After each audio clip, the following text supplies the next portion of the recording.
enseigné la révélation. Apocalypse chapitre 1. Seigneur, je l'ai récité mot à mot. C'est que le prophète dit, viens Jésus, confirme ta parole, en guérissant les malades, en délivrant l'église, délivre l'église, délivre les sœurs, délivre les filles et les fils de Dieu. Reçois la visitation. Puisse l'ange du Seigneur, puisse l'ange du Seigneur délier les mains, délier les cœurs, délier les corps, au nom de Jésus.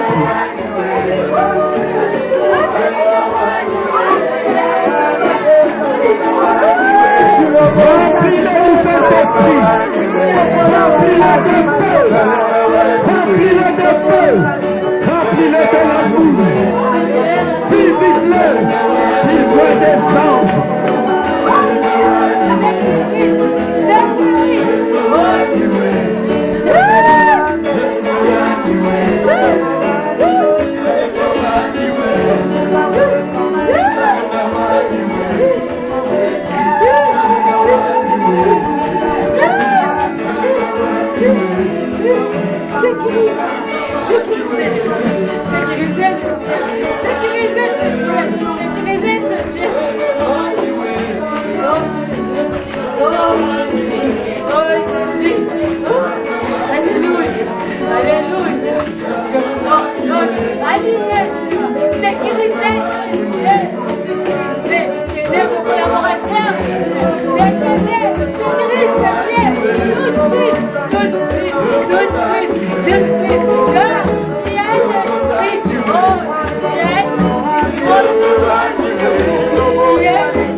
Sortez maintenant! Sortez!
sortez.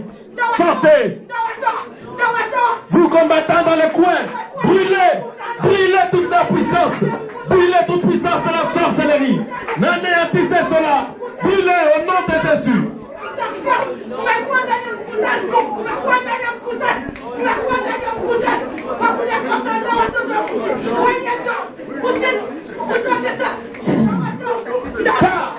Sors. Sors.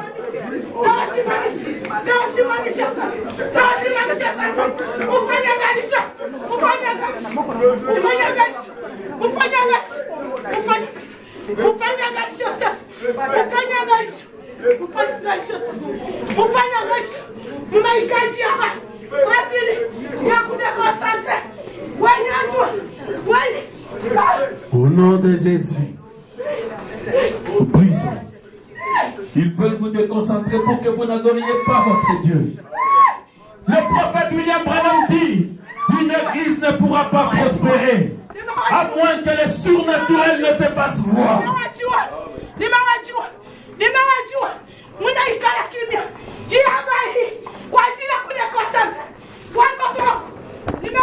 Maintenant, j'ordonne que tout le monde se mette debout, tous, sans exception, levons-nous. Que tout le monde se lève. Les yeux fermés. Frère, veillez à ce que tout le monde se lève. Les yeux fermés pour adorer Dieu.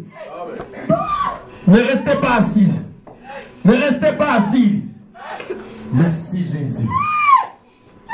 Merci Sainte-Église, je priais. Alors, quelque chose en mon cœur m'avait prévenu que le diable voulait nous jouer un petit tour. Alors j'étais ici. Et quand j'ai terminé, vers les 16h, j'ai appelé le frère Peter et il est venu me chercher. Je sais ce qu'on va lui faire désormais au diable. Je parle maintenant, pas à vous, fils de Dieu, mais je parle à Satan. Écoute, diable, je sais que tu es un guerrier qui a beaucoup d'expérience. Depuis Éden, tu avais trompé notre mère. Tu t'es battu avec beaucoup de gens. Mais souviens-toi de ce que le Saint-Esprit avait donné à l'une de mes sœurs comme chant. Il dit, David yumwana moke alongi Goliath ngo. Nous sommes peut-être petits, mais sachez que les petits ont vaincu le grand dans ce monde. Amen. Amen. Et c'est pourquoi, dans cette église, je ne me fatiguerai pas. Tu viens, je frappe. Tu frappes une fois, je frapperai. Très bien les enfants. Donnez des acclamations pour les enfants.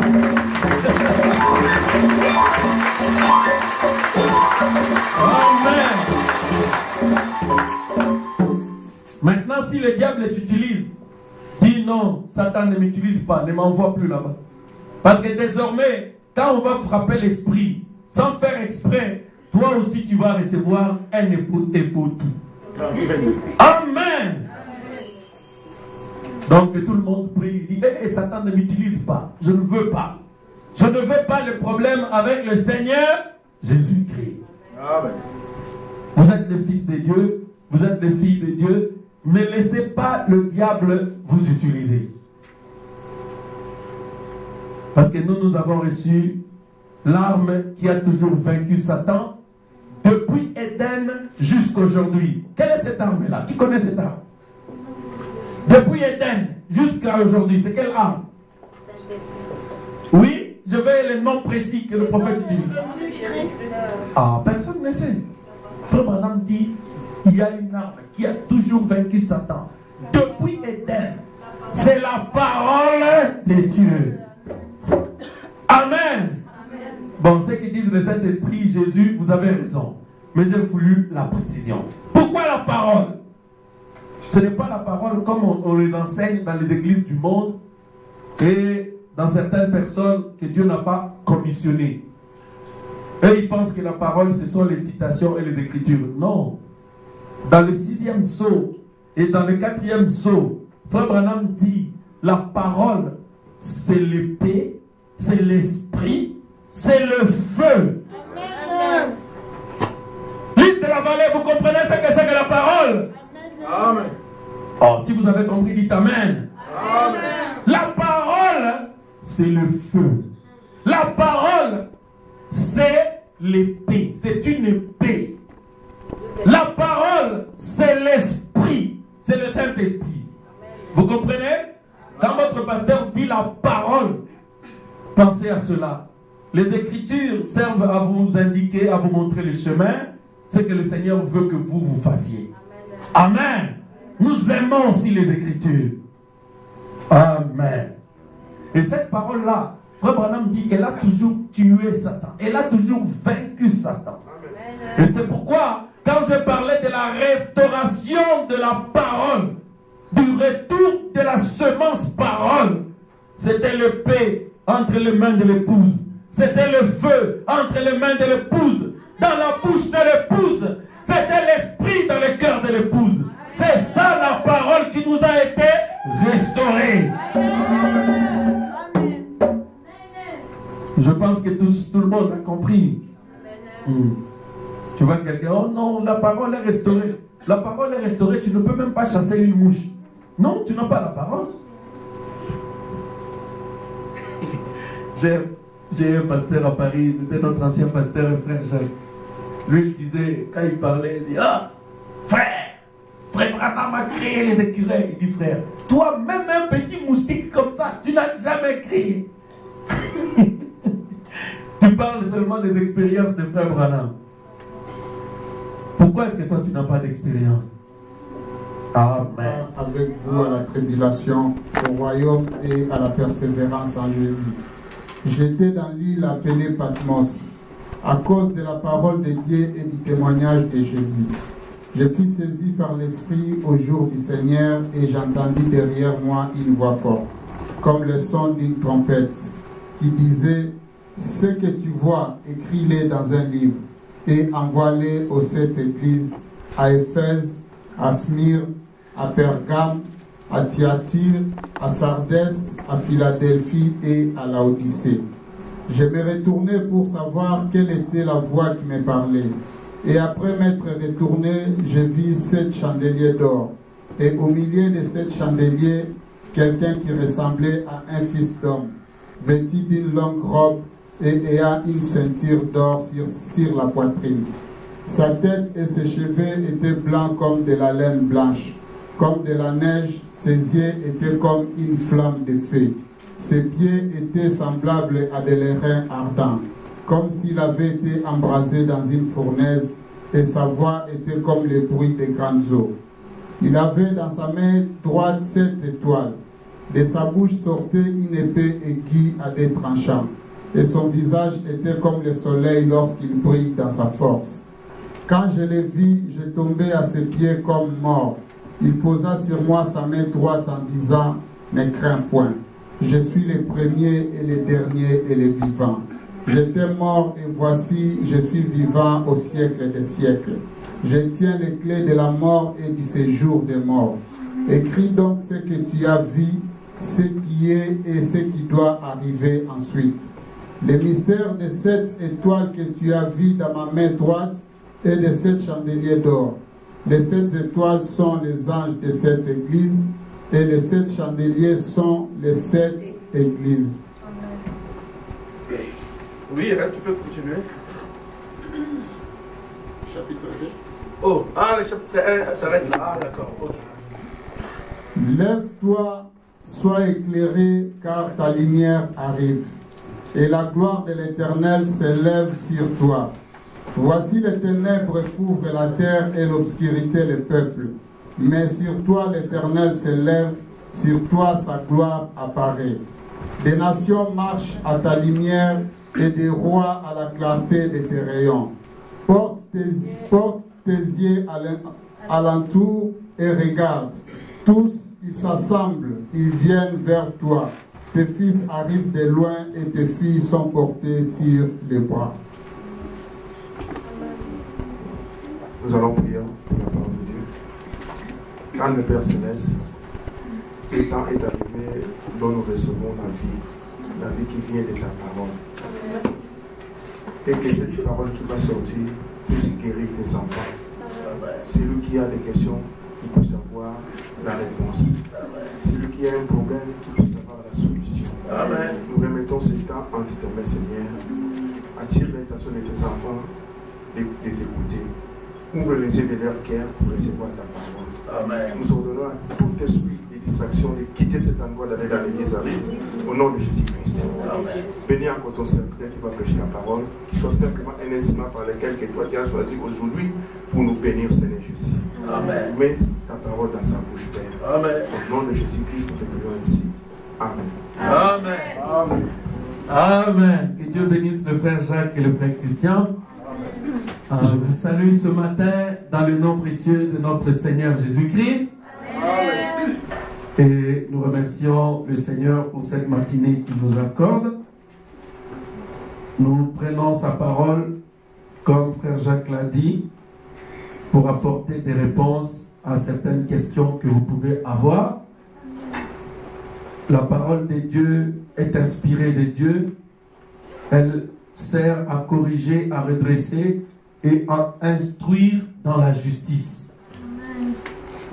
Je crois que vous avez entendu le témoignage de la sœur Jeannette qui lisait les livres d'Apocalypse comme l'eunuque éthiopien dans Actes chapitre 8, qui lisait mais qui ne pouvait comprendre le contenu du livre parce que le contenu du livre c'est un secret qui nous a été révélé par le message de William Branham.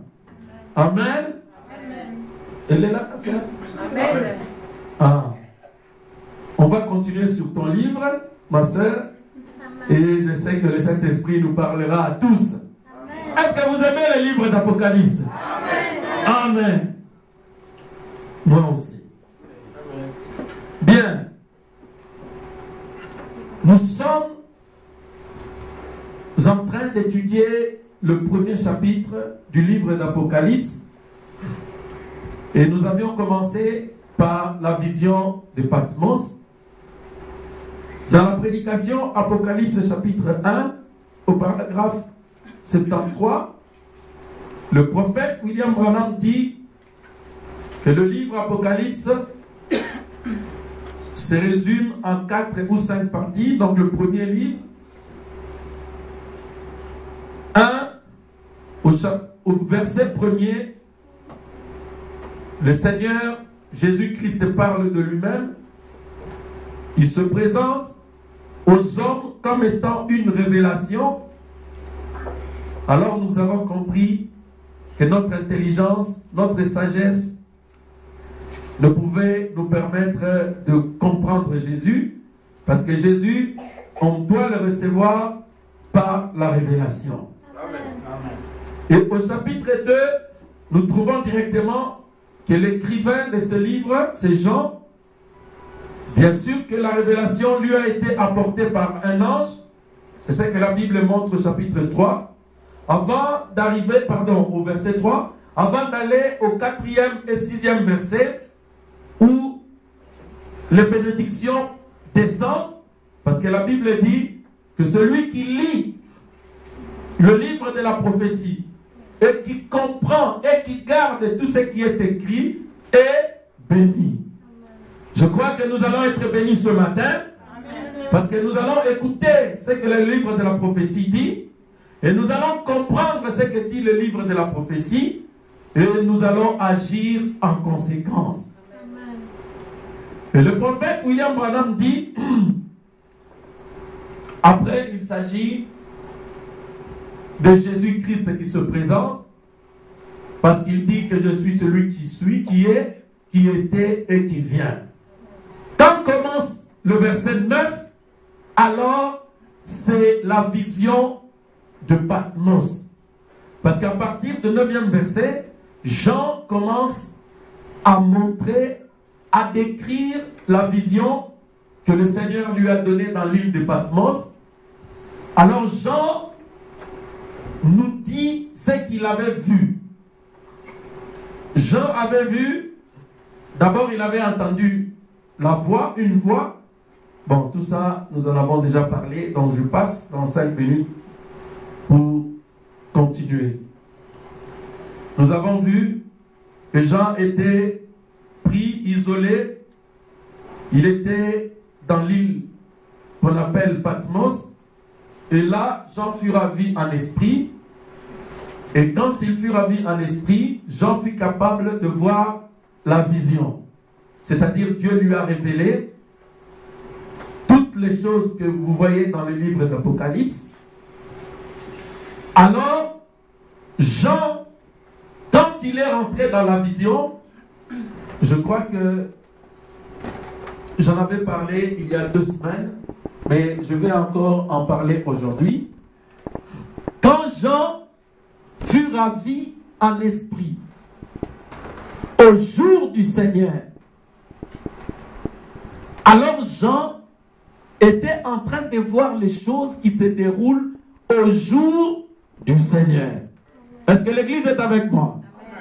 Donc ce n'était plus le jour de l'homme. Souvenez-vous que Dieu avait créé le monde en 6 jours. Et le 6e jour, c'était le jour où Dieu avait créé, où il avait fait l'homme. Et le 7e jour, c'était le repos. Et le prophète William Branham dit que 6, c'est un chiffre d'homme. Le monde dans lequel nous vivons existe depuis 6000 ans. Quand je dis le monde, c'est-à-dire les hommes depuis Adam jusqu'à aujourd'hui. Si vous écoutez les scientifiques vous dire non, le premier homme est apparu sur la terre il y a 1 million d'années, ce sont des bêtises. N'écoutez pas ça. Ils cherchent à vous distraire. Parce que Dieu a fixé 6 jours pour le règne des hommes. C'est-à-dire les hommes, Dieu leur a donné 6 jours. Mais le 7e jour et le 8e jour ne seront pas les jours de l'homme. C'est pourquoi mon frère, ma soeur, tel que tu es assis aujourd'hui, tu es dans cette église en train d'écouter la parole de Dieu. J'aimerais te dire ceci. Tu es en train de vivre pendant ton jour. Et ça, mon colonaïo, ton jour. C'est pourquoi tu as le pouvoir de décider d'obéir à la parole ou pas. Tu as le pouvoir de décider si tu vas continuer avec le maquillage. Tu as le pouvoir de décider si tu dois continuer avec des histoires sur l'oreille, même si tu es une soeur ou un frère. Parce qu'avant, on pensait que c'était seulement pour les femmes. Mais aujourd'hui, nous comprenons que cette histoire, des histoires à l'oreille, c'est une histoire que tout le monde fait. Maintenant, regardez. Même si vous devez continuer avec les pantalons, toutes ces choses, vous pouvez les décider. Parce que c'est votre jour. Est-ce que vous comprenez le sens du jour? Jean a été ravi en esprit pour voir le jour du Seigneur. Le jour que Jean a vu, ce n'était plus le jour de l'homme. Vous allez le comprendre dans la suite. Alors, Dieu te donne le libre arbitre. Dieu te parle aujourd'hui pour accepter d'être jugé par la parole. Savez-vous pourquoi l'épouse ne passera pas au jugement? Parce que l'épouse est en train d'être jugée maintenant. C'est-à-dire, nous acceptons que la parole nous juge. On ouvre la Bible. On dit que la femme ne peut pas enseigner. La femme ne peut pas prêcher. Même si tu sens dans ton cœur, moi je dois prêcher, je dois devenir prédicateur. Mais tu lis la parole de Dieu, 1 Timothée 2, 9 à 11. Tu lis 1 Corinthiens 14, 34. Tu dis, Seigneur, je me plie. Je m'humilie à ta parole. Je ne prêcherai pas. Mais ne vous étonnez pas le jour où vous verrez une femme ici en train d'enseigner aux enfants comme une monitrice de l'école du dimanche. Amen. Amen. Ça, une femme peut le faire. Elle peut être une monitrice de l'école du dimanche des enfants de 5, 6 ans jusqu'à, je crois, 8, 9 ans ou quelque chose comme ça. Parce que nos enfants doivent connaître la parole. Et le prophète dit, les hommes comme les sœurs peuvent le faire. Maintenant, pour les tout petits enfants, le prophète dit, on préfère les femmes parce qu'ils ont une petite touche à l'égard des tout petits enfants. Ils peuvent supporter les enfants quand ils dérangent un peu, quand ils font des bêtises, parce que si c'est un homme, il va se mettre à les gifler ou à leur parler durement. Amen. Vous voyez que les mamans sont importantes aussi, n'est-ce pas? C'est pourquoi Dieu a créé un homme et une femme. Vous les mamans ou le papa à la maison, quand la chose relève du domaine de la maman, fais un effort, tu te maîtrises, tu la laisses diriger les choses qui concernent peut-être les tout petits enfants, comment elle va arranger sa maison ou quoi, ce n'est pas un problème. Mais quand ça concerne l'éducation des enfants, la vision que vous devez suivre dans la maison, les femmes, vous devez vous laisser conduire par vos maris s'ils sont chrétiens. Amen.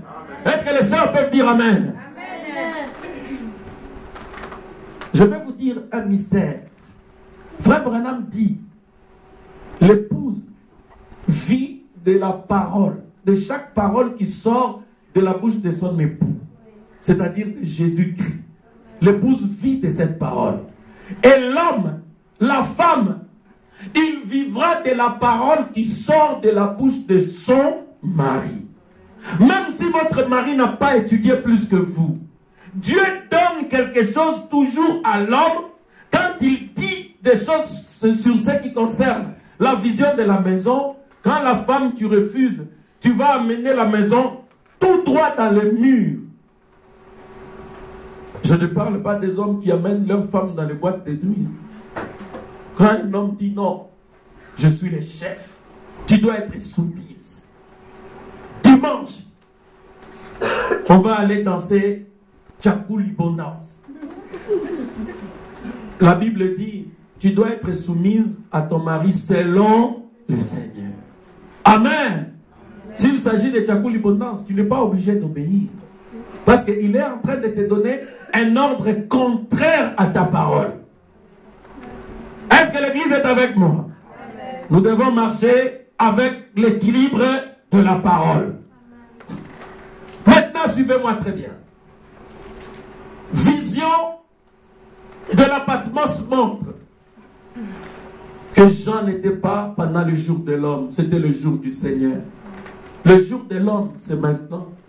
Les hommes prennent la planète, ils peuvent modifier la terre, ils peuvent creuser là au sol, extraire les gages de schiste, ils peuvent aller partout, faire les désordres, ils peuvent polluer la mer, ils peuvent faire ce qu'ils veulent. Ne vous étonnez pas que Dieu laisse les hommes faire cela. Parce que les hommes, ils sont en train de jouir pendant le jour que le Seigneur leur a accordé.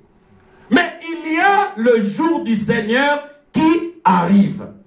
Malachie chapitre 4 dit, ce jour sera grand et redoutable. Et c'est pourquoi, selon la promesse, dans Malachie chapitre 4, versets 5 et 6, la Bible dit, avant que le jour du Seigneur n'arrive, j'enverrai Élie le prophète. Il préparera le cœur des enfants pour que le cœur des enfants retourne à leur père. Est-ce que l'Église est avec moi? Amen. Donc nous savons qu'il y a un jour qui arrive. Alors Jean fut ravi en esprit pour voir ce qui se passera, comme l'Apocalypse dit, viens, je te montrerai des choses qui sont et des choses qui arriveront bientôt. Donc il s'agit du présent et du futur. Maintenant, Église, pourquoi est-ce que je vous enseigne ces choses? Je ne vous enseigne pas ces choses pour que vous deveniez orgueilleux, pour que vous alliez dire à vos amis qu'eux, ils ne connaissent rien. Mais moi, je vous enseigne ces choses pour vous amener à vous élever comme Jean, pour voir le jour du Seigneur. Alors, comme vous verrez le jour du Seigneur par la révélation, vous allez redescendre, vous allez dire à vos maisons, à vos enfants, écoutez mes enfants, désormais, vous devez vous comporter comme des chrétiennes. Parce qu'il y a des parents ici qui laissent leurs enfants s'habiller comme ils veulent. Votre enfant, il a 10 ans, 11 ans, 12 ans, 13 ans, vous le laissez porter une jupe ici. Et vous, vous regardez. Pour vous consoler, vous dites que non, c'est encore une enfant. Vous êtes en train de vous consoler. Quelqu'un qui commence à devenir déjà femme, vous voyez ce que je veux dire? Est-ce que vous voyez ce que je veux dire? Quelqu'un qui commence à devenir femme, pour vous, c'est encore une toute petite enfant. Faites attention. Savez-vous, quand une femme ou une fille est violée, la première question que le policier pose, qui connaît la première question? Comment? À plus haut, très bien, sœur, tu connais. Vas-y, parle plus haut, à haute voix. On pose la question comment est-ce qu'elle est habillée. Voilà la première question. Quand on viole une fille, la police pose la première question. Il va dire, madame, comment votre fille était-elle habillée? Maintenant, si elle était habillée de manière à demander au violeur de venir, c'est toi la maman, c'est toi la fille, qui êtes le premier responsable. Parce que la Bible dit, celui qui regarde une femme ou une fille pour la convoiter, commet adultère avec elle. Est-ce que c'est la Bible? Amen. Maintenant, si vous laissez les gens vous regarder pour vous convoiter, vous êtes responsable. Et frère Branham dit, beaucoup de sœurs répondront au jour du jugement. Ils répondront du péché d'adultère. Ils vont s'étonner. Mais non, moi, je n'ai jamais été infidèle à mon mari. Non, moi, je n'ai jamais été infidèle. Je suis allé au mariage comme ça. Dieu dira, condamné. Tu es adultère. Il prend un DVD, il montre. Il prend un DVD, il montre. Il dit, regarde ce que tu as fait. Mes frères et mes sœurs,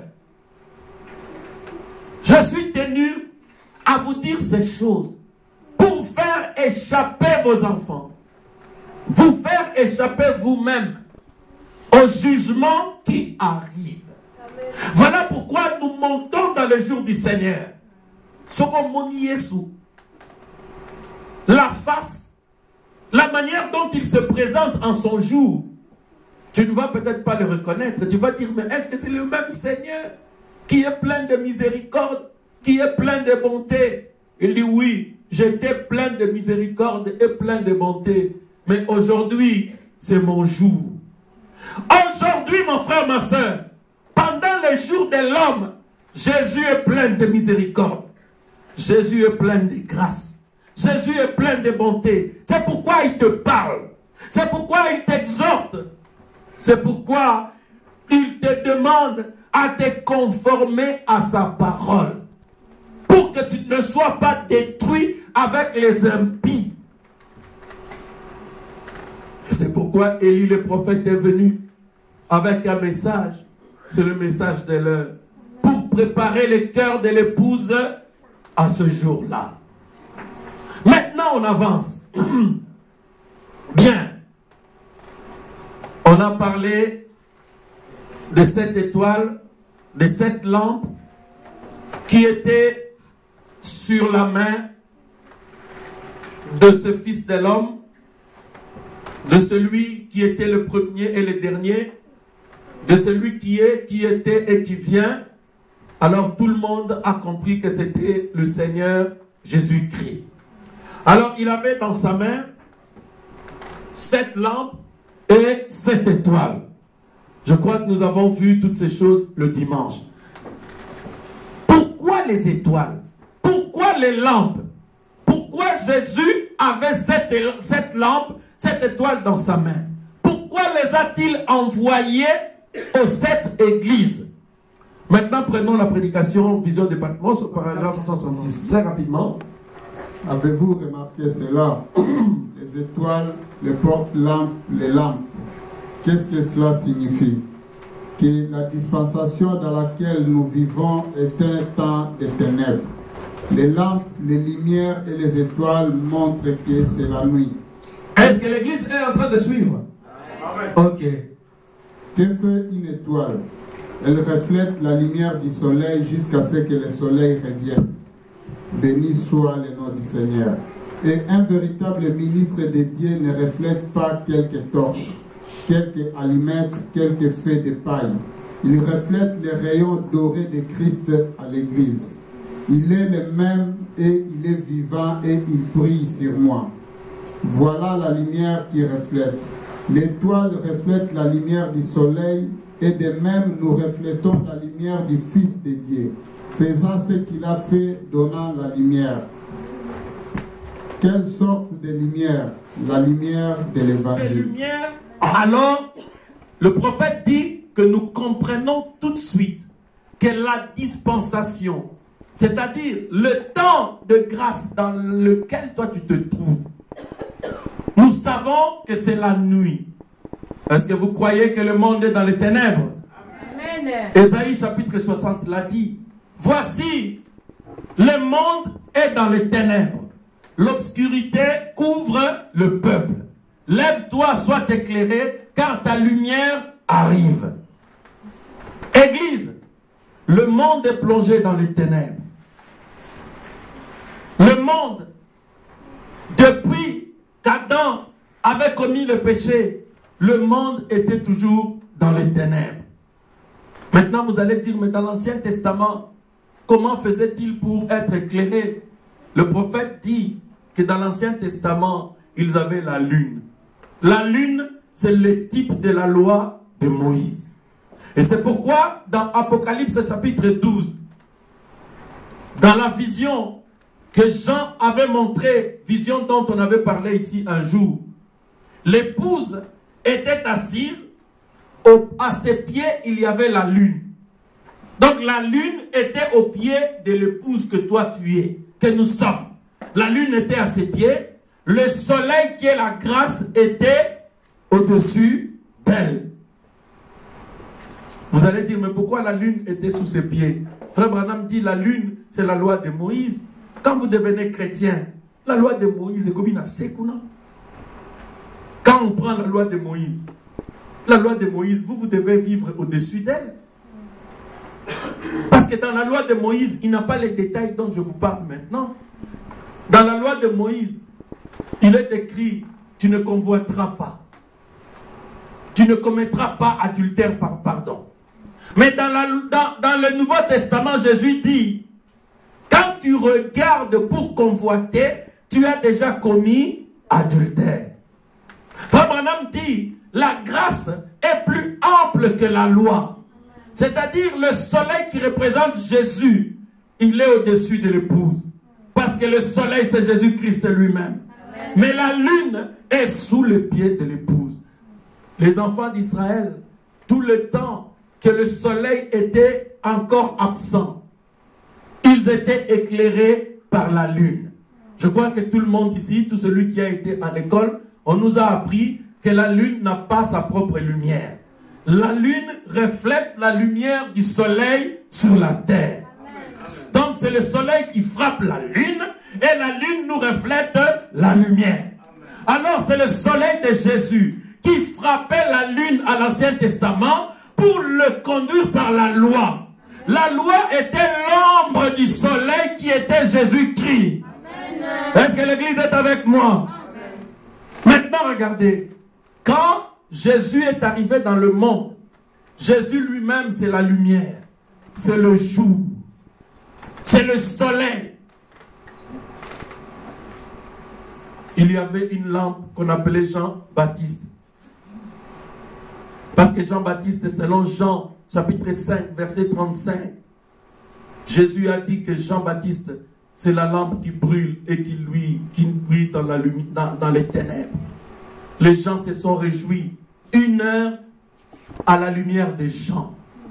Parce que Jean était en train de dire au peuple, Dieu va susciter quelqu'un parmi vous. C'est le Christ, c'est le Messie.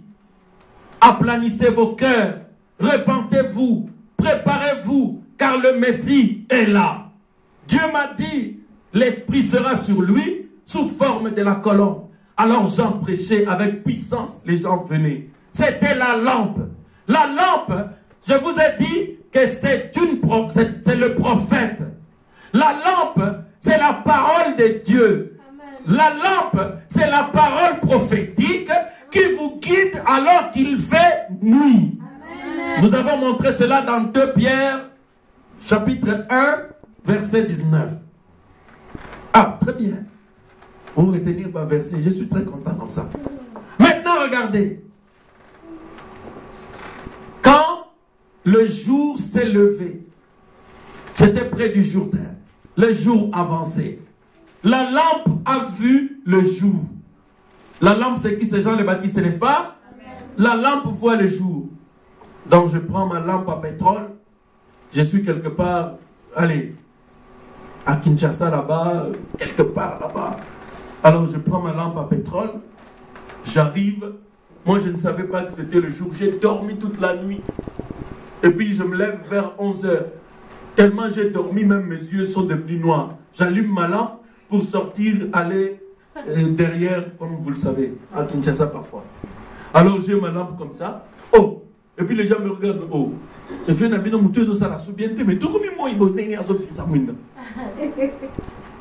quand la lampe avait vu le jour, qui s'appelle Jésus, la lampe a dit, voici l'agneau de Dieu qui ôte le péché du monde. Il faut que moi je diminue et que lui croisse. En d'autres termes, moi je dois diminuer jusqu'à être là dans la terre, d'être enterré pour que le jour vous éclaire. Amen.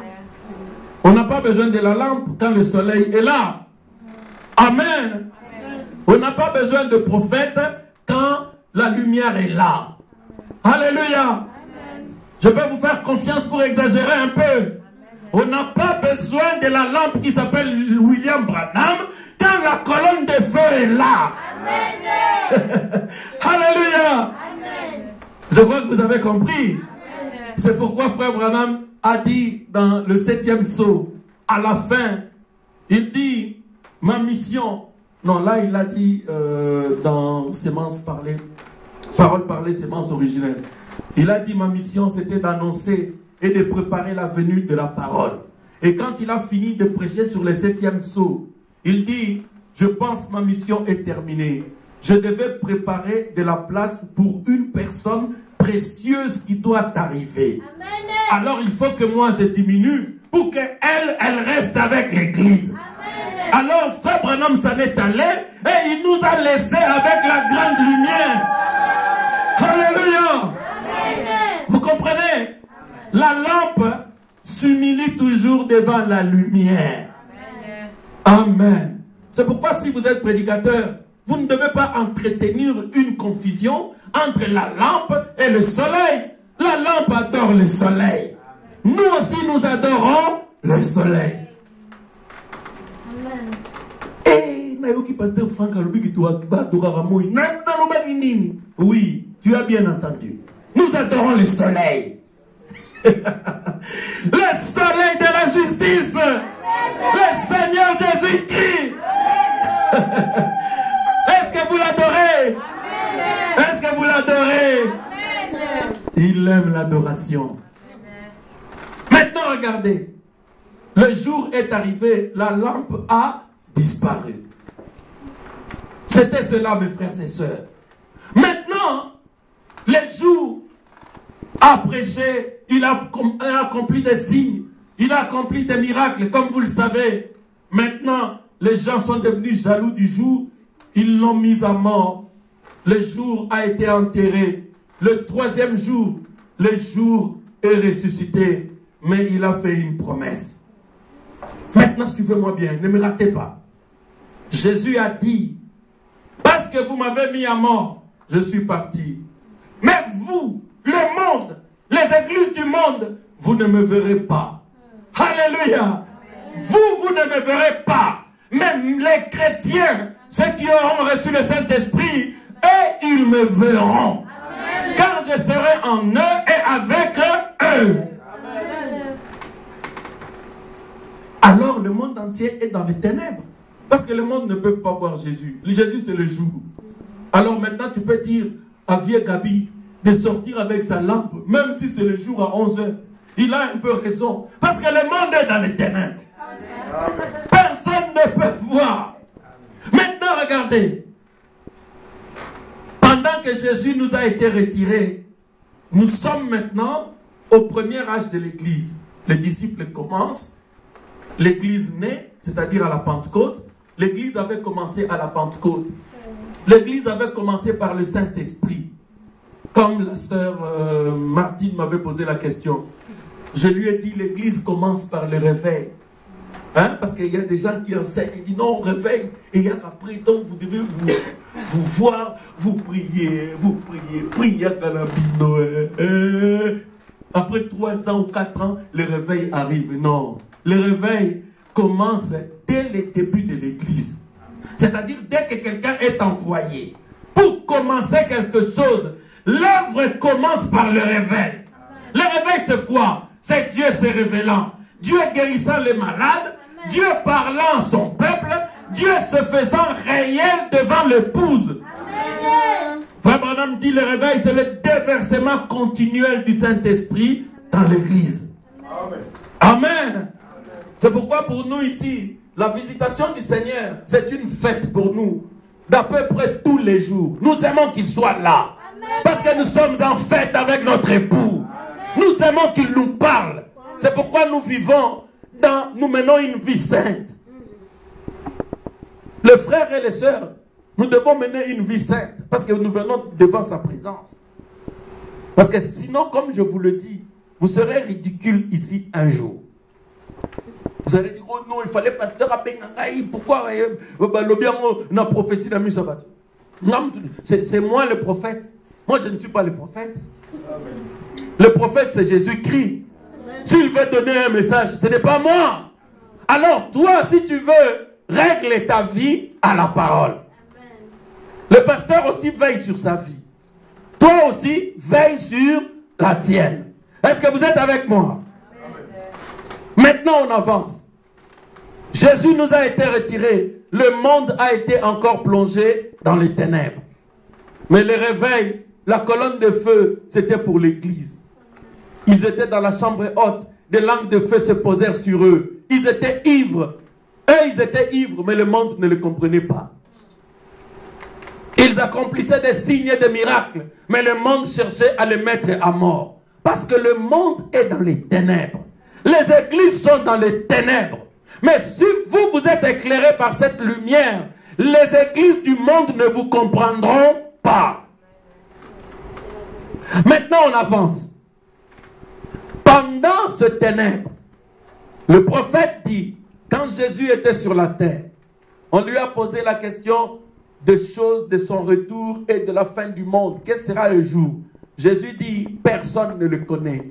Ni le Père, ni les anges, ni le Fils. Il n'y a que le Père qui le connaît. Amen. Maintenant le Seigneur, le prophète dit dans Apocalypse chapitre 1, Jésus, après sa mort, il est remonté au ciel. Il est retourné dans le secret même du jour de sa venue. Amen. Maintenant, il est descendu avec tous ses secrets et il l'a révélé à Jean. Amen. Frère, laissez-moi vous dire que le jour de la venue du Seigneur n'est pas connu parce que Jésus ne l'a pas révélé. Le prophète dit qu'il avait vu les 7 tonnerres. Ça s'est déroulé devant lui, mais dans une langue inconnue. Il ne l'a pas écrit. Nous ne savons pas ce que cela voulait dire. C'est pourquoi attention aux spéculations et aux explications. Si le prophète n'a pas vu, il a vu, mais il n'a pas pu le déchiffrer parce que ça s'est déroulé dans une langue inconnue. Nous, on s'arrête là. Si tu me demandes quand est-ce que le Seigneur va revenir, je ne sais pas. Je ne vais pas fabriquer les histoires. Je ne sais pas. Mais je peux te dire avec certitude que le Seigneur revient bientôt.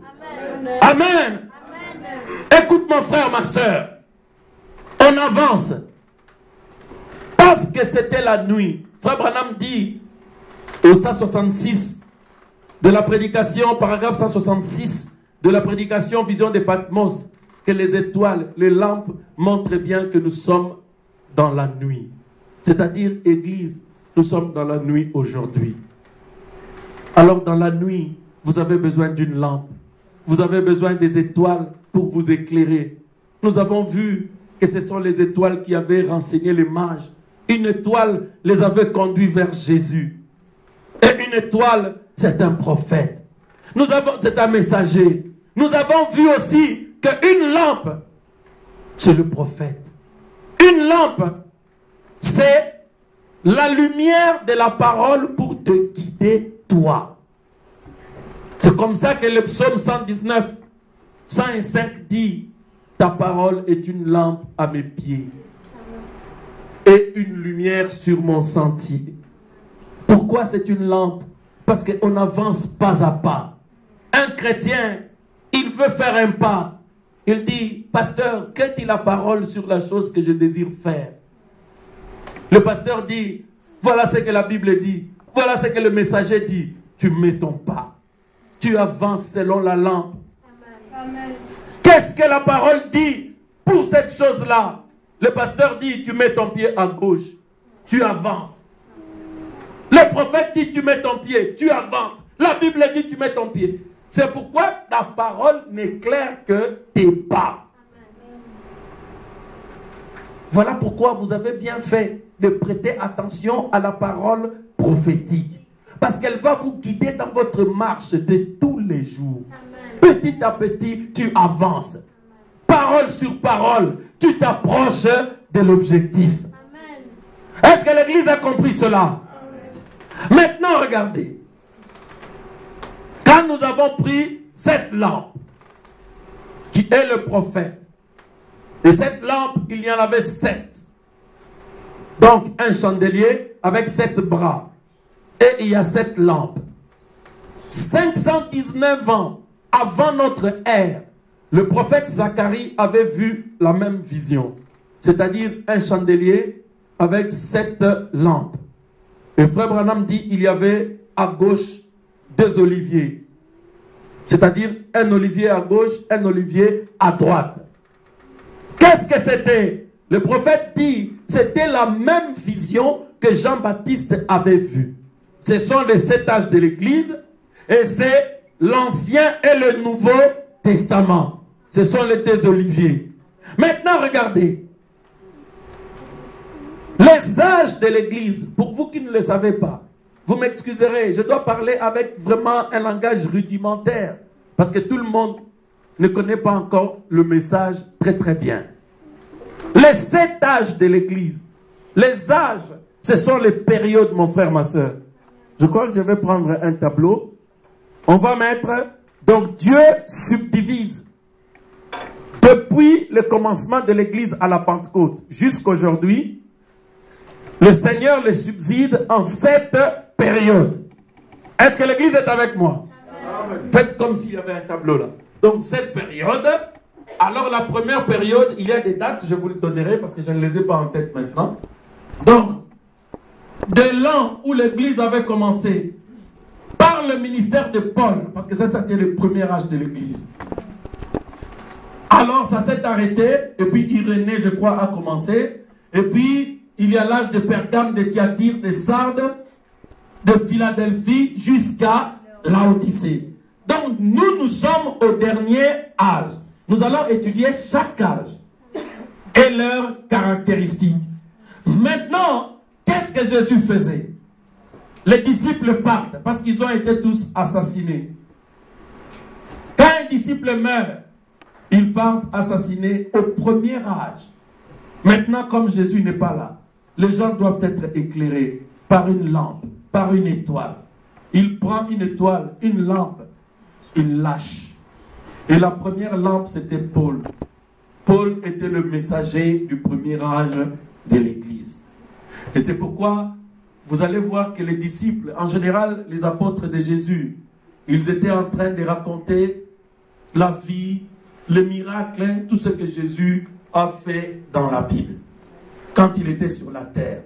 Vous allez voir Paul, c'est l'un des seuls apôtres qui donne maintenant les enseignements pour l'Église. Vous allez voir que Paul disait par exemple, écoutez-vous, hommes israélites, le même Saint-Esprit que Dieu nous a donné, Dieu les a donnés aux païens. Dieu l'a donné aussi aux nations. La grâce de Dieu est venue à vous. Dieu vous a aveuglés pour que vous la rejetiez et il s'est tourné vers les nations. Amen. Frère, c'était un message difficile pour les Juifs. Comment le Dieu qui nous aime, qui a aimé Moïse, qui nous a aimés, il peut se détourner de nous pour aller sauver un peuple qui ne le connaît même pas. Frère, les Juifs ne voulaient pas accepter ce message. C'était difficile. Aujourd'hui, vous, quand vous lisez la Bible, mais vous l'acceptez, vous le compreniez facilement. Mais frère, c'était un os, moukoua pour les Juifs. Malheureusement, c'était le message du premier âge pour eux.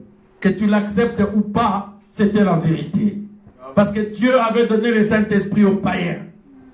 Paul enseigne même comment la Sainte Seine devait être prise, comment on devait venir à l'église. Il enseignait sur le baptême. Paul enseignait sur toutes ces choses. Parce que Paul était la lampe qui éclairait le peuple quand Jésus était retiré. Est-ce que l'église a compris?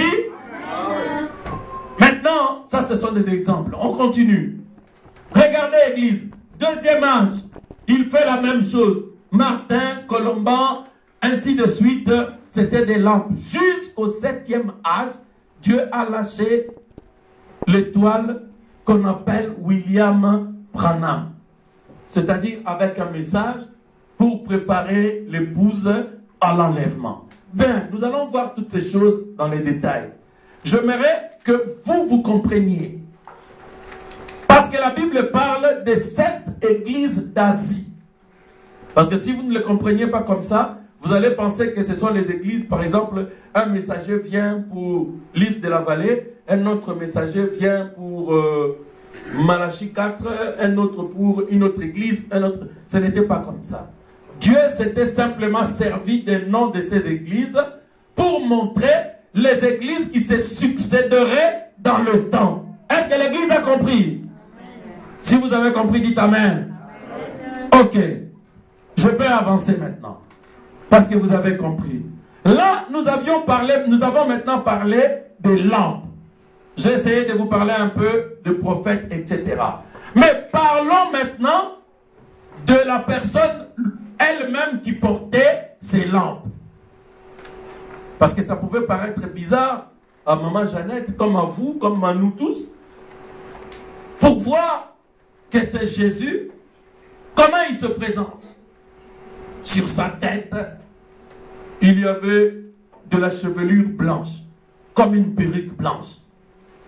Ses yeux, c'était comme des flammes de feu. De sa bouche sortait une épée à 2 tranchants, aiguë à 2 tranchants.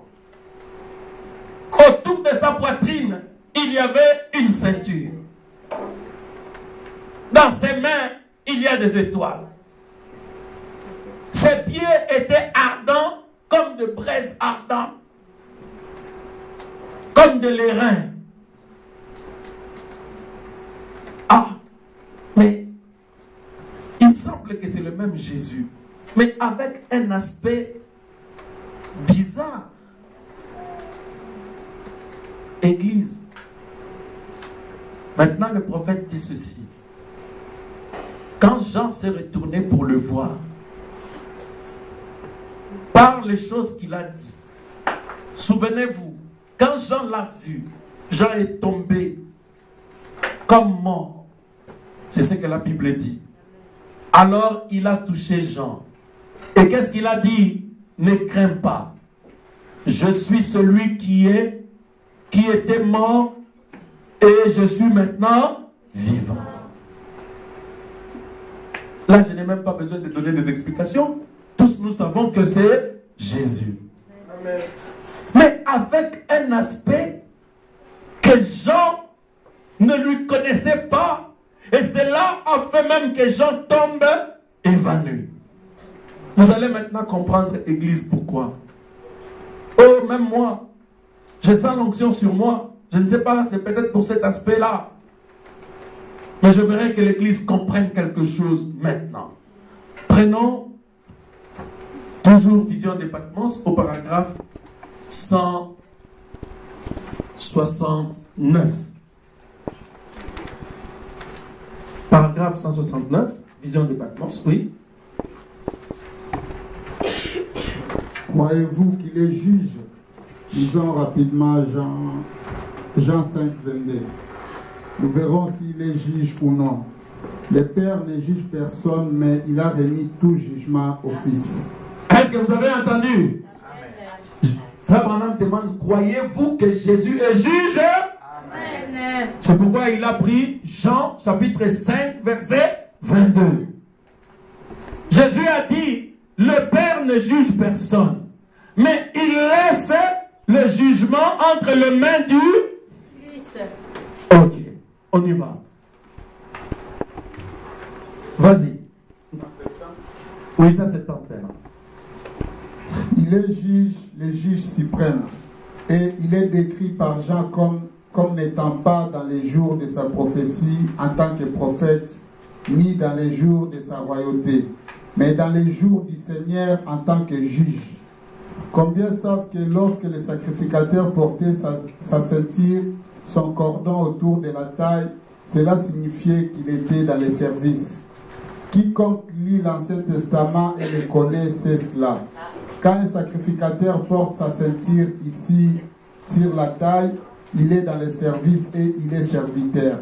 Mais... Amen. Attends. Oui, merci frère. Attends un petit instant, on va continuer. Église, est-ce que vous êtes avec moi? Amen. Je vais terminer. J'aimerais que vous me suiviez très bien. La Bible confirme que le Père, il ne jugera personne. Tous les jugements, il les donne au Fils. Et c'est pourquoi cet homme qui a dit, je suis celui qui était, qui est mort et qui est vivant. C'était Jésus. Mais avec un aspect de juge. Alors le prophète dit ici, au paragraphe 170, Vision de Patmos, il dit, Jésus avait un aspect de juge. Il n'avait plus un aspect d'agneau, il n'avait plus un aspect de prophète, il n'était plus dans le jour de sa prophétie, il n'était plus au jour de sa sacrificature, ni au jour de sa royauté, mais Jésus a été vu pendant son jour du juge. Alors frère Branham dit, Jean a été élevé, ravi, pour voir Jésus pendant le jour où il sera juge. Mes amis, ce jour-là, frère Branham dit, ses yeux, il appelle ça les septuples gloires de Jésus-Christ. C'est-à-dire, on parle de 7 choses. Je l'ai dit, cheveux, les yeux, la bouche, les mains, la poitrine, la taille, et puis les pieds. Frère, maintenant, examinons ces 7 choses. Je saute les cheveux. Je prends d'abord les yeux. Frère Branham dit, quand Jésus était sur la terre, le prophète avait vu une vision sur Jésus. Un jour, Jésus était comme ça, les bras croisés. Frère Branham était en train de prier. Ah, il a vu, il dit, mais cet homme, c'est une vision, mais ça ressemble à quoi? Il fait... Il ne bougeait pas. Il avait ses mains comme ça. Frère Branham tourne. Il tournait, mais il ne pouvait pas voir son visage. À mesure qu'il tourne, lui, il est comme ça. Donc, il tourne, mais tu vois toujours le profil. Jusqu'à ce qu'il a dit, Jésus. Alors, il s'est retourné. Frère Branham dit, il l'a regardé. Il avait des yeux doux, pleins de compassion, mais en même temps, avec une puissance qui peut détruire toute la terre. Je ne sais pas comment l'expliquer. Donc les yeux qui sont à la fois doux, qui sont à la fois miséricordieux, mais on peut voir une grande autorité. C'était un homme habitué à la souffrance. On ne l'entendait pas rire. Jésus ne riait pas dans la rue comme ça, il est en train de rire. On ne l'a pas entendu. C'était un homme toujours occupé au service de Dieu pour la délivrance des âmes. On l'a vu plus d'une fois pleurer, mais la Bible ne dit nulle part que Jésus s'est mis à rigoler. Bien-aimé, ses yeux étaient des yeux pleins de compassion. Mais regardez maintenant, quand il rentre dans l'aspect des juges, Frère Branham dit, les yeux qui avaient de la compassion, ces yeux deviennent comme des flammes de feu. Les yeux de l'agneau se transforment aux yeux d'un juge. Maintenant, Jésus avait de la chevelure blanche, comme une perruque blanche. Le prophète dit, si vous allez en Angleterre, il dit, il y a une coutume là-bas, les juges dans l'ancien temps, avant de juger, ils prenaient une perruque blanche, ils mettent sur la tête.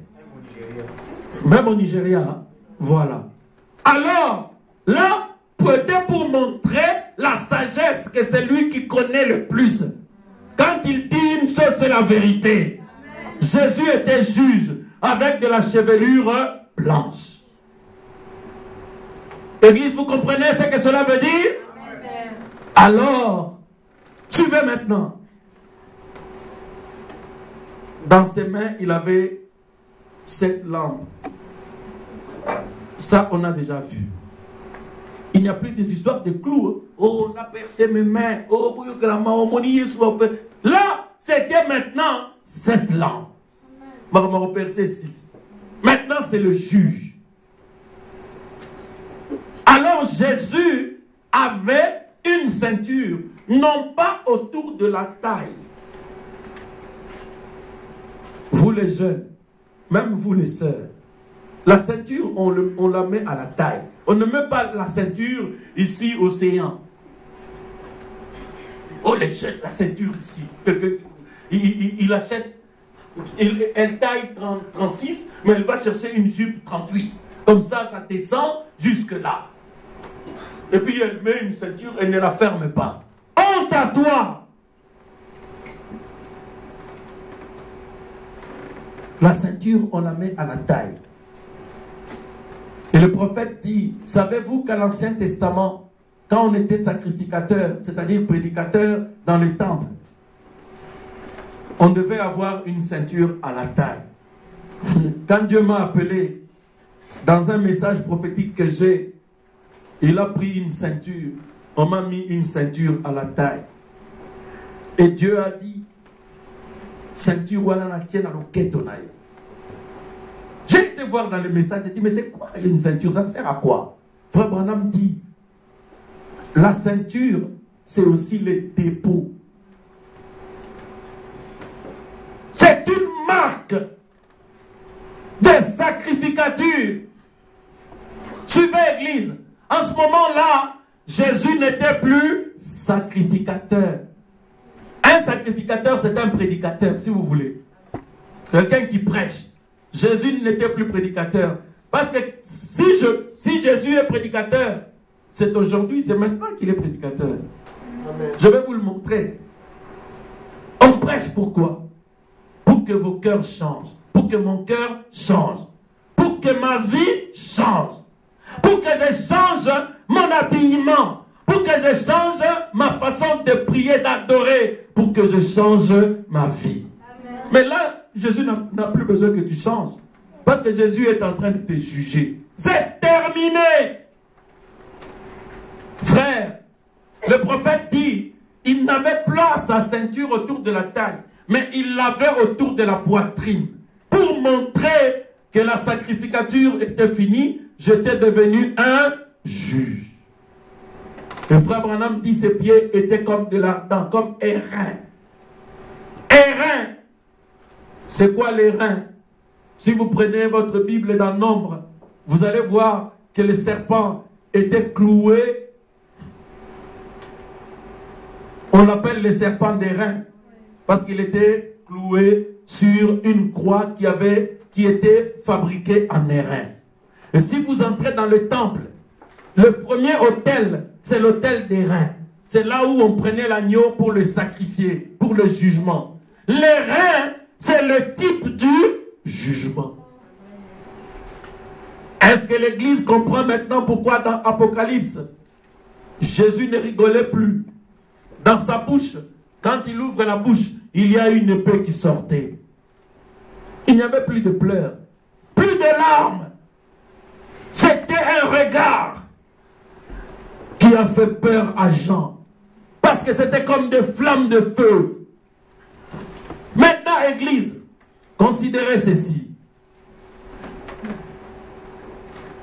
Votre Dieu, Jésus-Christ, avait 3 fonctions dans la Bible.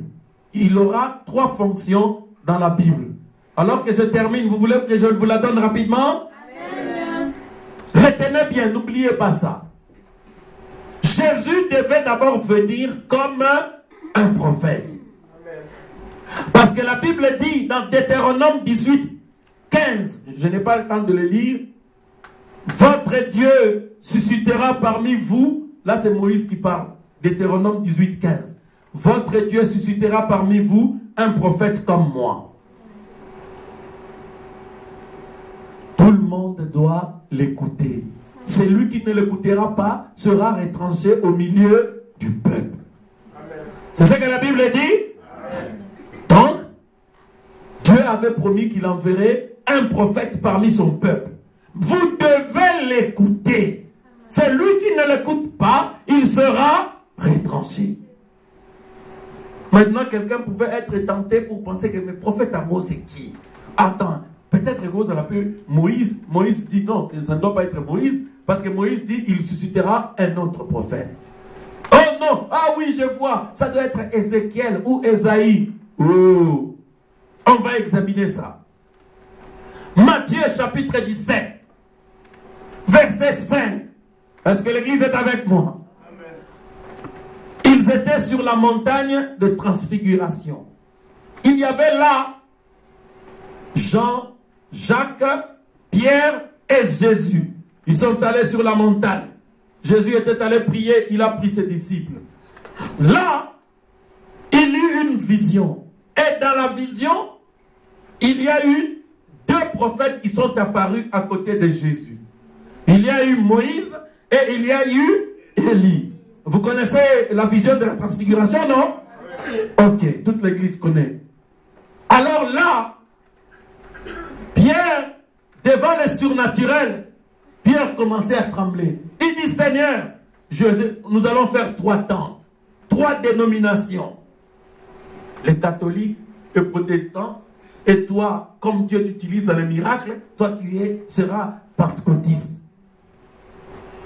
Une voix se fit entendre au ciel.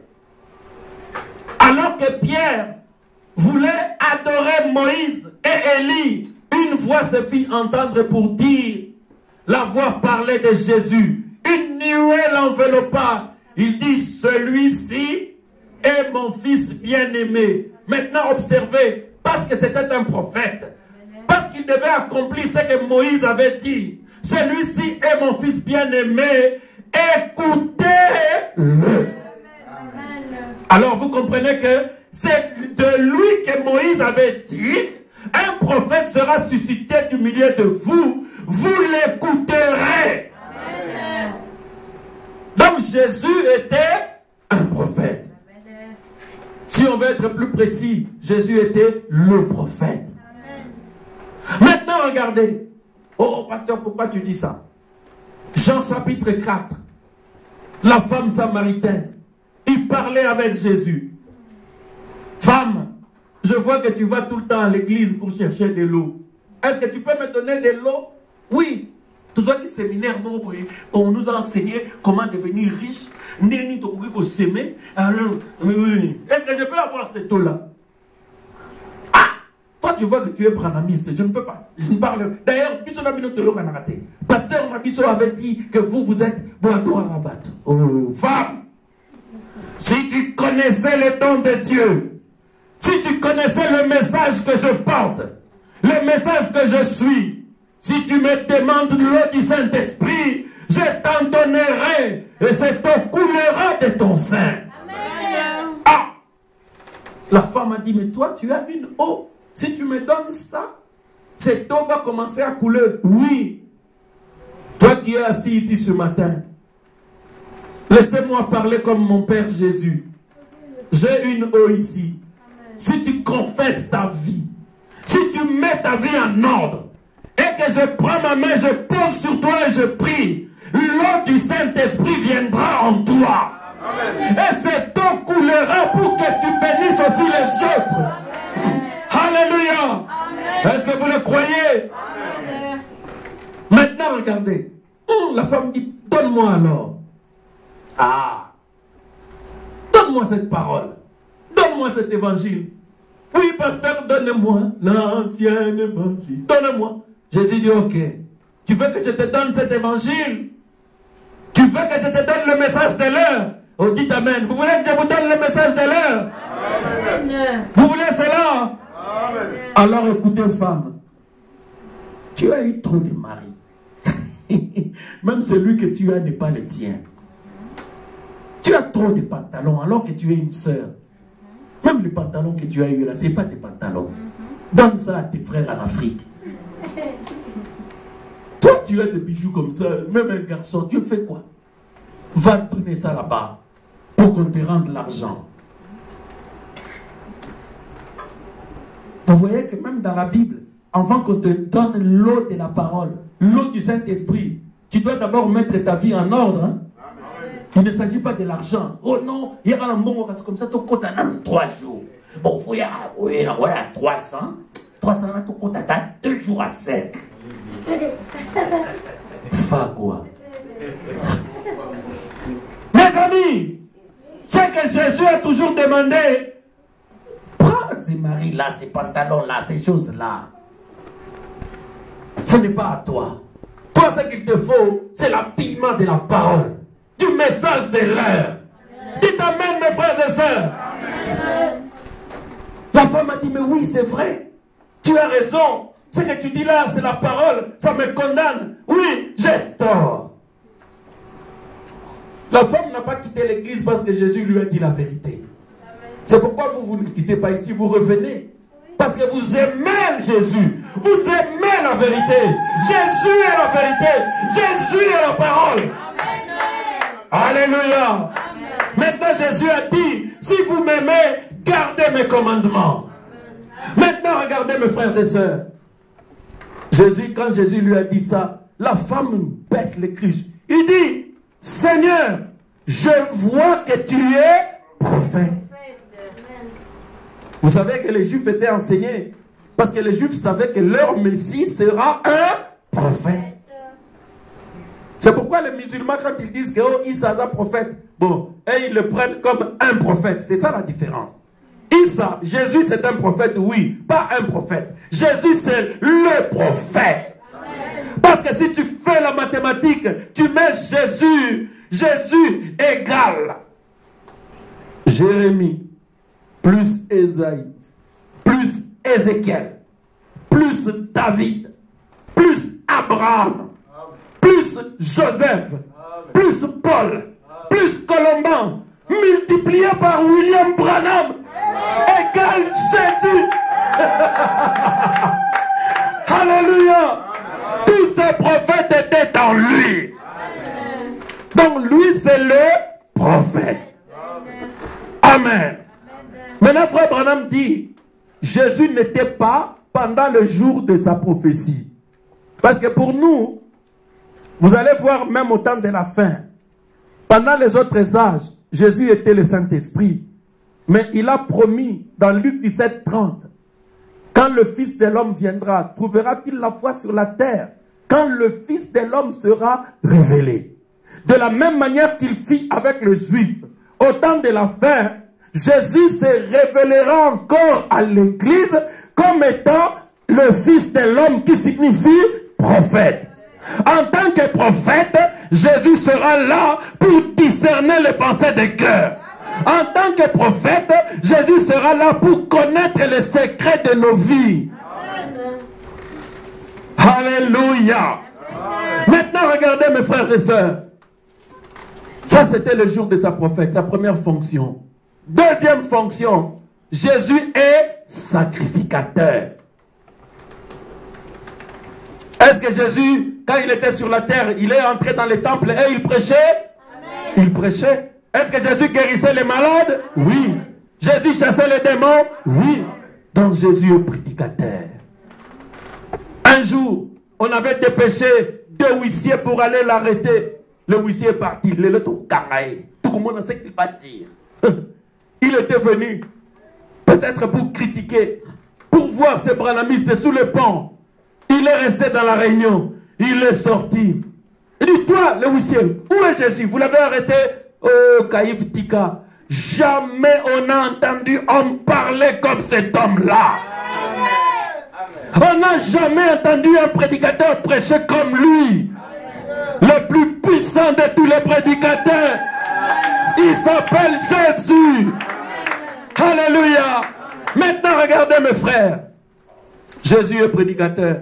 Après son ministère prophétique, il est entré dans son ministère de sacrificateur.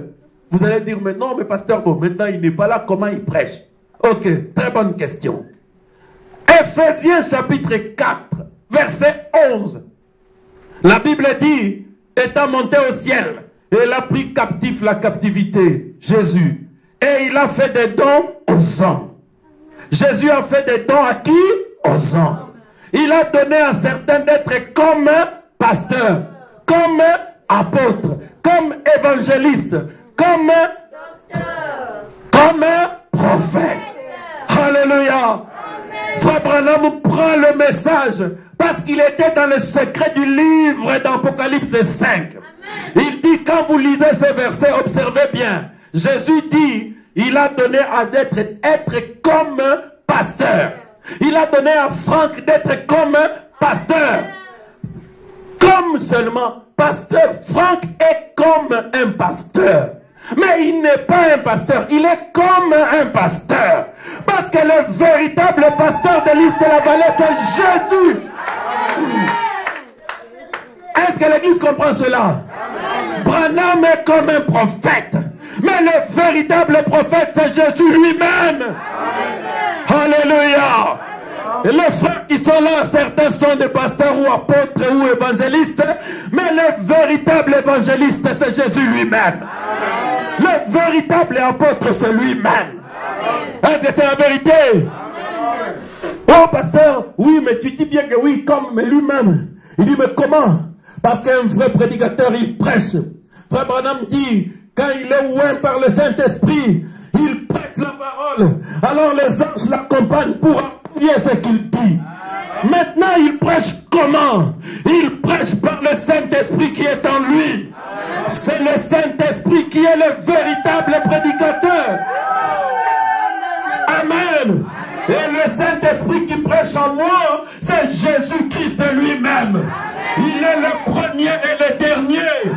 C'est lui le véritable prédicateur. Il est le sacrificateur cet après-midi. Alléluia.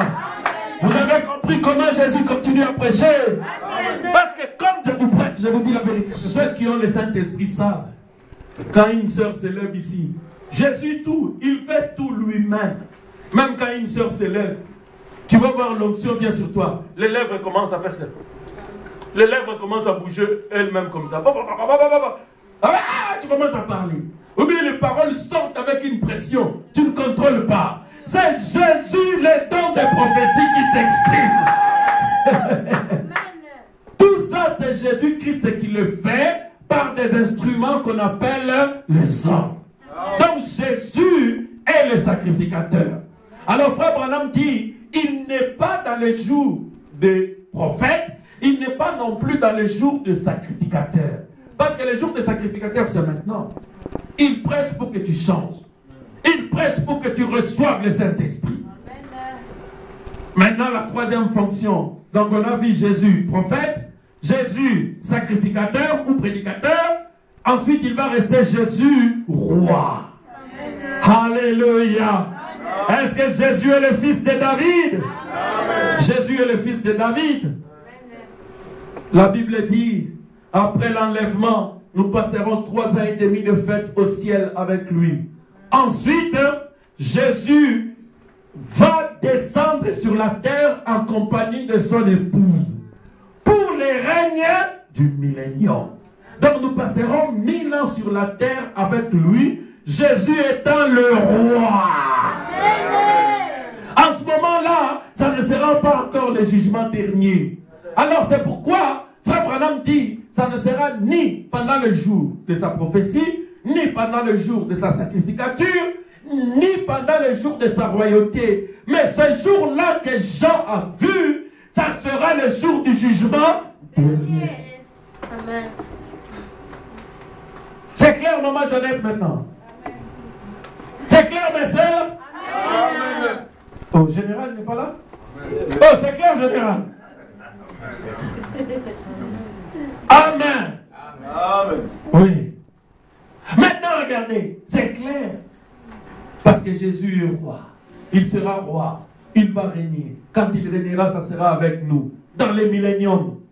Ne suivez pas les frères qui disent que le millénium est déjà là. Le millénium est là, nous mourrons encore, il y a des maladies. Non, les aboléments. Ne suivez pas déjà comme ça. Il y aura un millénium. Nous serons heureux. Nous planterons, nous mangerons. Les enfants des enfants mangeront. Amen. Le lion pourra être là avec le, comment dire, l'antilope. Ils vont communier ensemble. Il n'y aura pas de problème. Maintenant, mes frères et sœurs, Jésus, comme étant juge, c'est comme ça qu'il s'est présenté dans les livres d'Apocalypse. Alors, pourquoi est-ce que vous voulez être jugé par Jésus? Jésus vous juge aujourd'hui par la parole. Est-ce que vous ne voulez pas conformer votre vie à la parole? Parce que vous avez voyagé comme Jean. Vous avez été dans la vision. Nous venons de l'éternité. Parce que maintenant nous allons introduire les âges de l'Église. Jésus s'est présenté à nous. Il nous a montré comment il sera. Ce jour-là, il n'y aura plus de pitié. Jésus ne s'apitoyera pas sur vous. Parce qu'aujourd'hui, Jésus te parle. Aujourd'hui, Jésus t'appelle. Oui, frère Sten, tu peux venir. J'ai terminé. On va l'adorer. Incline ta tête, mon frère, ma soeur. J'aimerais que tu sois le prophète. Il va te guérir. Jésus va dire les choses qui concernent ta vie. Bien-aimé, tu as le temps aujourd'hui. On va chanter ça tout doucement.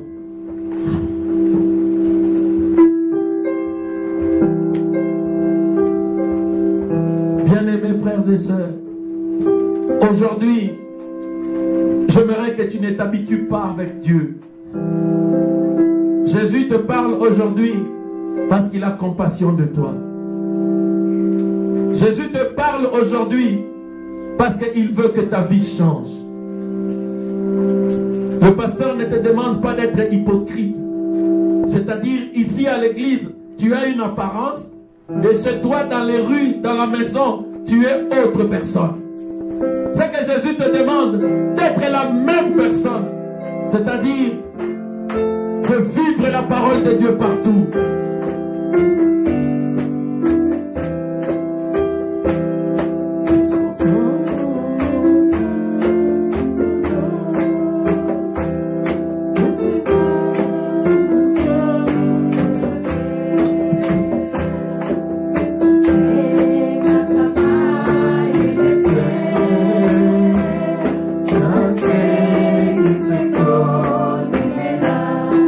Mon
au Seigneur. Est-ce que tu peux lui dire, Seigneur, je sais qu'un jour, tes yeux de compassion se changera en une flamme de feu. Tes pieds brilleront, Seigneur. Tu auras la perruque de juge. Je ne veux pas que tu me juges ce jour-là, Seigneur.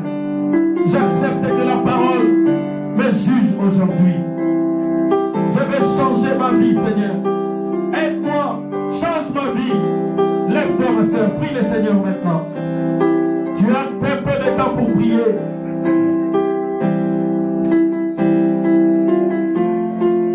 Prie, mon frère.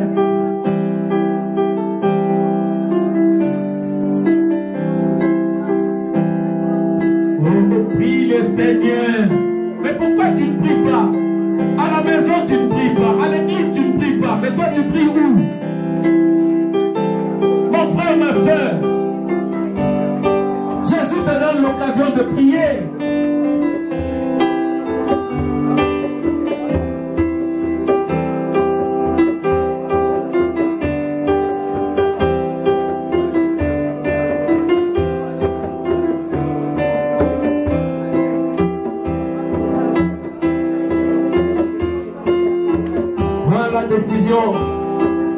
Prends la décision de croire la parole, de vivre selon chaque parole.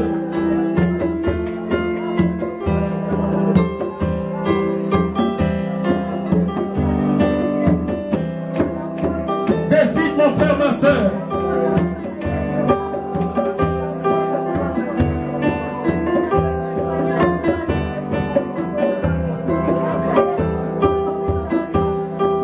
Seigneur Jésus, je te demande pardon, Seigneur, pour la négligence. Je te demande pardon, Seigneur, pour des propos parfois inconsidérés, insensés. Je te demande pardon, Jésus, pour la paresse, Seigneur. Je te demande pardon, Jésus. Aide-moi, Seigneur. Je veux être un fervent chrétien. Je veux être prêt à te servir, Jésus. Oh Seigneur, fais quelque chose dans ma vie. J'abandonne mon cœur. J'abandonne ma vie.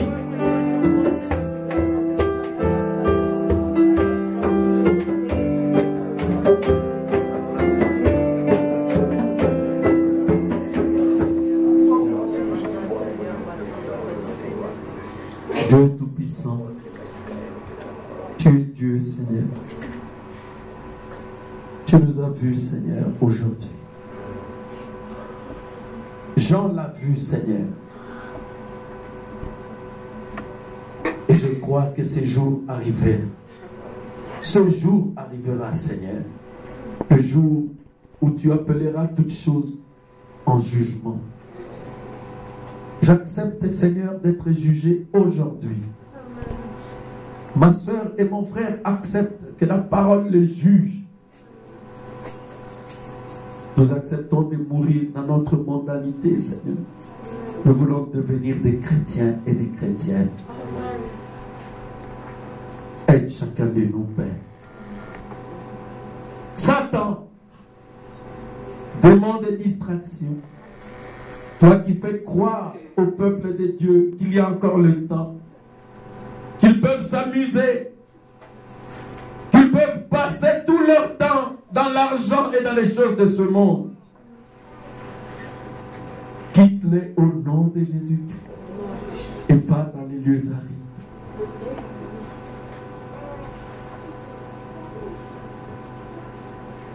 Que la révélation, Seigneur, ouvre les yeux de leur cœur pour qu'ils vivent dans l'urgence de ta venue. Accorde-le, Seigneur, au nom de Jésus-Christ. Maintenant, je vais vous demander de vous imposer les mains les uns les autres. Si vous êtes à côté de votre voisin ou voisine, alors que nous chantons, crois seulement, imposez-vous les mains tous. Même tous les frères ici, imposez-vous les mains. Je veux que tout le monde, imposez-vous les mains. Si vous êtes trois, que quelqu'un aille là où il y a les autres personnes, imposez-vous les mains les uns les uns aux autres. Moi, je vais imposer la main au frère Chéri.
Seigneur, tu as dit, chaque fois que ce chant est chanté, l'ange du Seigneur vient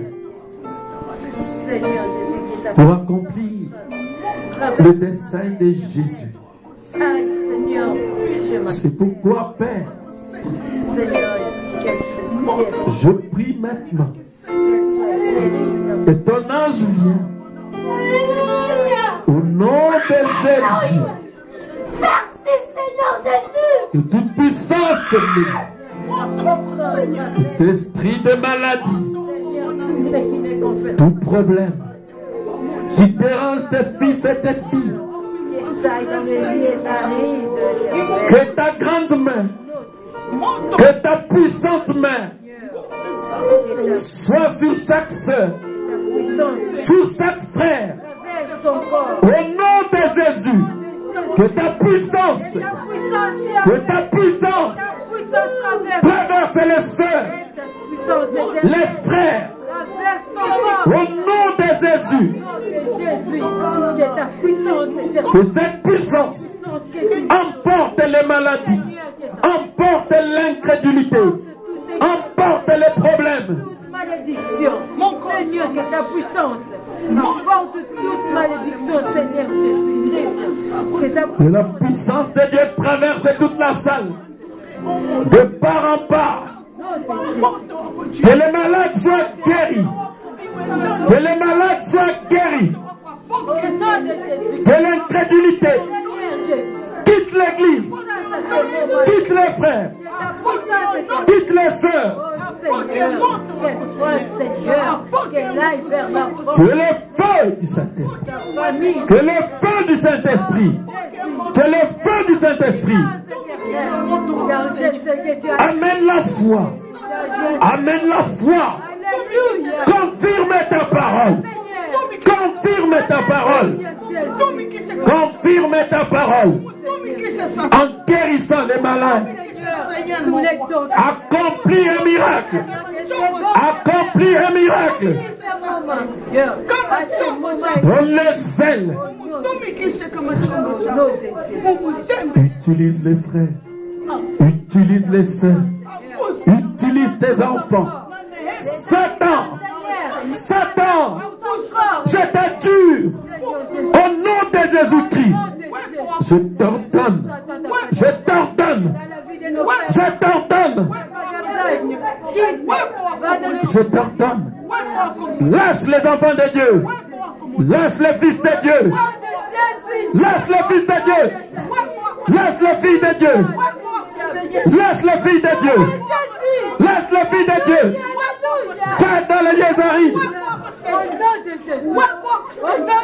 Versez de l'eau. Versez de l'eau. Dans ce triangle ministère. Versez de l'eau. Versez de l'eau. Versez de l'eau. Verse le torrent du Saint-Esprit. Donne la parole au prédicateur. Donne la parole au prédicateur. Donne les mains message au vase. Brûle. Que le feu débouche les canaux. Au nom de Jésus. Au nom de Jésus. Père, qu'ils sachent que tu peux utiliser leurs mains, que tu peux utiliser leur corps, que tu peux utiliser leurs âmes. Au nom de Jésus. Enlève l'insouciance. Enlève l'égoïsme. Enlève l'égoïsme. Au nom de Jésus-Christ. Enlève la fatigue, la négligence. Enlève-les des cœurs des enfants de Dieu. Enlève la paresse, l'incrédulité. Seigneur Jésus, que se réveille, Seigneur, que se réveille, Seigneur, se réveille. Oh Seigneur, que ton feu, que ton feu, que ton feu brûle le péché. J'ai enseigné la révélation. Apocalypse chapitre 1. Seigneur, je leur ai cité mot à mot ce que le prophète dit. Viens Jésus, confirme ta parole en guérissant les malades, en délivrant l'église, délivre les sœurs, délivre les filles et les fils de Dieu. Fils de la vallée, reçois la visitation. Puisse l'ange du Seigneur, puisse l'ange du Seigneur délier les mains, délier les cœurs, délier les corps. Au nom de Jésus, au nom de Jésus-Christ.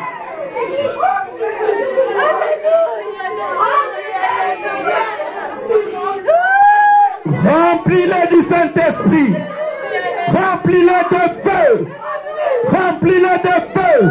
Remplis-les de l'amour, d'amour, de foi. Visite-le, qu'ils voient des anges